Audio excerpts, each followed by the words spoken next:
Go ahead.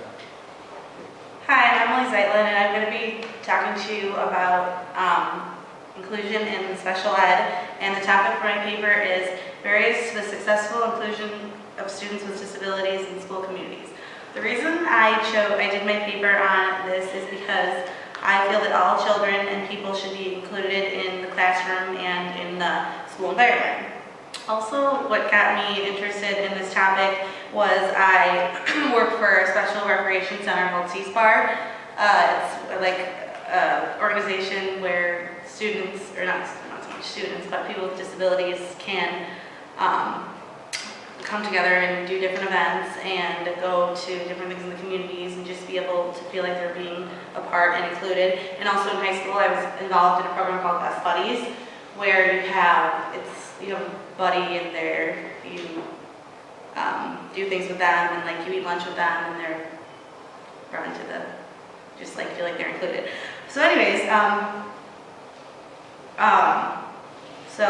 have been, also in the classroom there's a lot of labels, and there have been like in labels that separate students, all students that have been separated into labels that come together, and it's just there was something called IDEA, which is an act that an act or set of rights that it's like an act of disabling students. It's basically created two separate educational systems today. The NCIB Act, it's for regular education, and then the IDEA Act, which is for special education. And in most critical issues, this is the classification which has been separating people. And then they also have come out with something called an IEP, which is an individualized extension program, which helps students they're on a plan so that these students can be like they have an advisor, which will help them and make their workload be easier for them. And also, then I'm also going to talk a little bit about the negative consequences associated with exclusion. And people with disabilities are still being segregated into special ed versus regular education. And I got a quote from Fitch, which he said that labeling is a deviance theory that has played a major role in challenging the traditionalist medical model of disabling students, and suggesting that all handicapped children be provided a chance to be included in the regular education system. Also, the practice of social justice modeling was intervened in the way of life, of living together based on the value of individuals belonging together. There was a disability rights study that allowed, this is research that allowed success toward inclusion.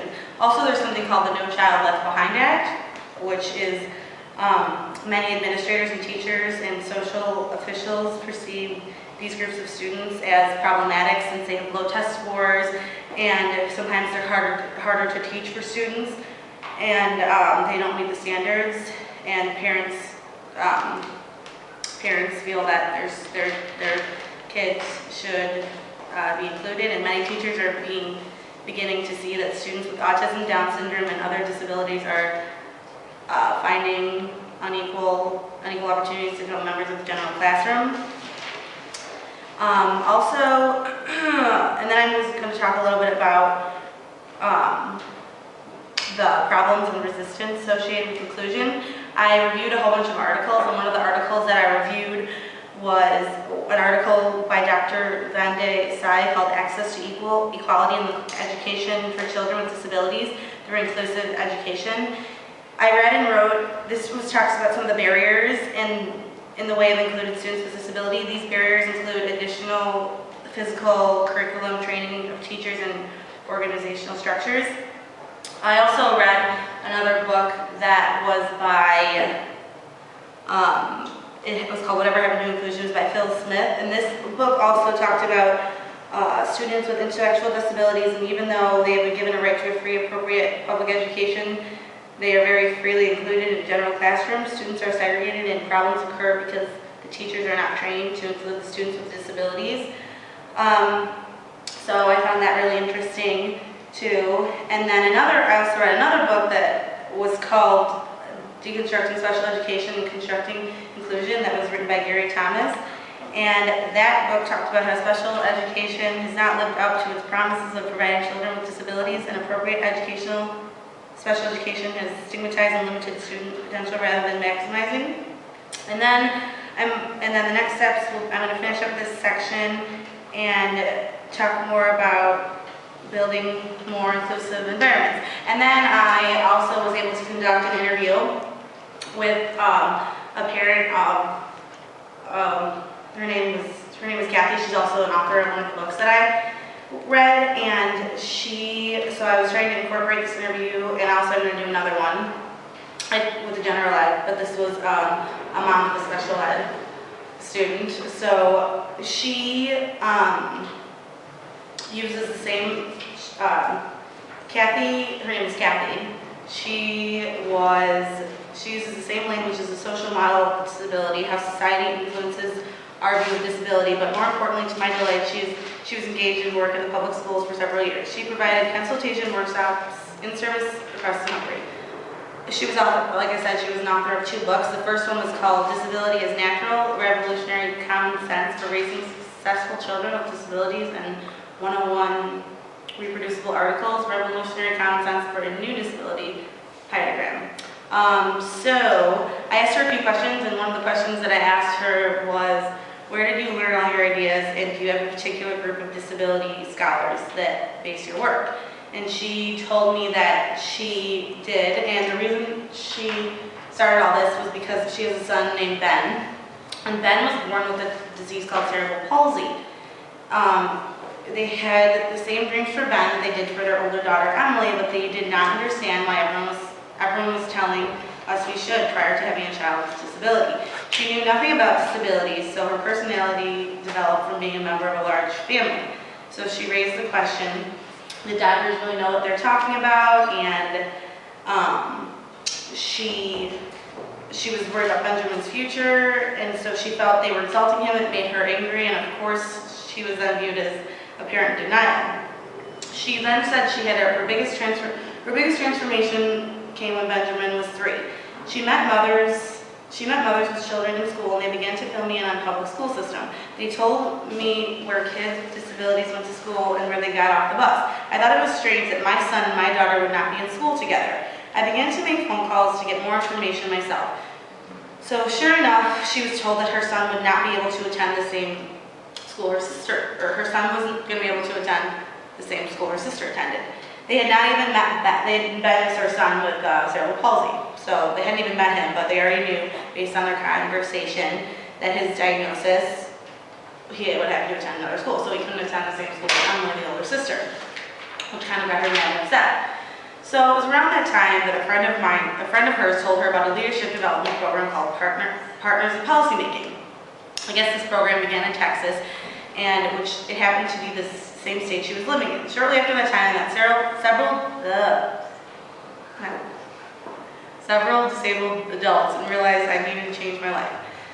She used to be therapy mom of the year. All therapists loved the mom. I never missed an appointment and followed through on everything they asked me. I bought balls, swings, lots of materials and equipment. I finally realized that I needed to stop all the focus on the things that were wrong with Benjamin. His poor son wasn't able to have a normal childhood with all this therapy. He was spending all his time with adults and not really living. So she was lucky to meet disabled adults who shared their stories with me. Some of these people had terrible childhoods, terrible institutional lives. She did not want her son Benjamin to grow up with the same experience if things did not change. My greatest teachers have been adults with disabilities. They shared their stories and how they felt they could change and not get past feeling like they were disappointed to their parents. How can we not question what we have been doing? We must get beyond these barriers. Therapy means you are not okay the way you are. Disabled adults shared the way that they wish their parents could have accepted them for who they were, being accepted of who they were. Benjamin did not feel like the other kids, and he really wanted to feel like the other kids. He had to go to therapy daily, and he didn't really like that. So overall, she thinks that we need to get a whole lot better at educating children with disabilities. And then I went on to ask her some more questions about what impact has your work had on school districts and what part of this paradigm shift do you feel school districts are ready to be able to be implemented. She just talked about how she presented in her school districts across the country for over years, and the directors sometimes bring her in. I present to special education staff and sometimes a very small group of general education teachers. I often hear comments like our administration would not let us do that. So basically she was saying that she thinks that some of the biggest obstacles, and I also asked her what some of the biggest obstacles need to be changed in schools are. And she said that most educators believe that the money just is not there to support individuals with disabilities. And I believe that we must have an end game in mind if the money dries up. I am afraid that people will go back to doing things the way they used to do when money is not there, and that is the worst part of all. We need to have value for all humans. We need to be committed to technology and computers to assist our students. So all in all, that's where I am right now. I did an interview, and I'm going to continue to develop. I think we should continue to develop curriculum that can reach all the students. We must create just and democratic learning communities. We must hear from parents who have disabled children, as well as listen to the children themselves. We must be committed to making inclusion a reality. It can be done. The end.